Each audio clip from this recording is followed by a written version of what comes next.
Please don't judge me, but my husband is a pastor and I'm cheating on him with the assistant pastor. I have been married to my husband for 10 years now, and I promise you our marriage in the beginning was beautiful. Then he was a young pastor starting out in ministry. We were trusting God, and within 3 years we had 4 kids. I had a set of twins and 2 other children. We were done giving birth, and our life is beautiful by the grace of God. I don't lack anything financially, but the only thing I lack is attention from my husband. When he started out in ministry, it was not like this. Now the ministry is doing okay. Now my husband barely has my time. He's always traveling, he's always in the church, he's always fasting, he's always doing this and that, and he does not see me anymore. Recently, the wife of the assistant pastor came to me complaining about her sexual life. She said that her husband does not give her any breathing space, as she's tired. Her husband is constantly demanding of sex even though she's tired. When she was telling me her story, I felt bad for myself because the thing she's complaining about is one thing I lack. From that day she complained to me, I could not get the thought of that off my head. So after a few months after she complained to me, I and the assistant pastor traveled for a conference in Lagos. He drove all the way from Edo State to Lagos,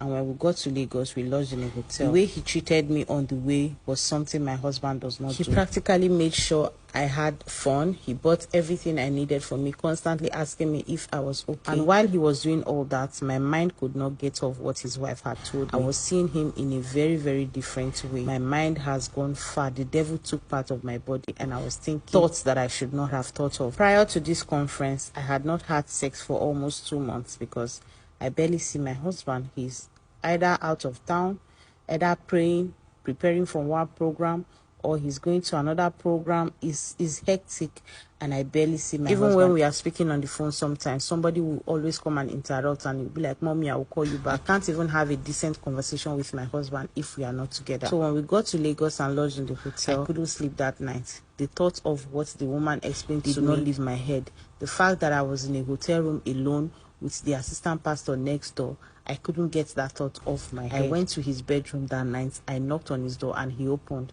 asked me if I was okay. Before he could say something else, I was completely naked, and I begged him. I practically begged him to make love to me, crying, and I told him what I have been going through. He didn't hesitate. He did wonders on my body, and I slept like a baby. From that day till now, I cannot get him off my head, and he is not getting me off his head either. He's somebody that loves sex, and it was magical with him that day. I can't forget it. Right now, I don't know how to stop. It has gotten worse to the point that we always see each other like twice a week. We go and lodge in a hotel far, far away from town and go and do what needs to be done. I can't seem to love my husband sexually anymore. When my husband is even touching me, I'm not attracted. Please don't judge me. I only want to know how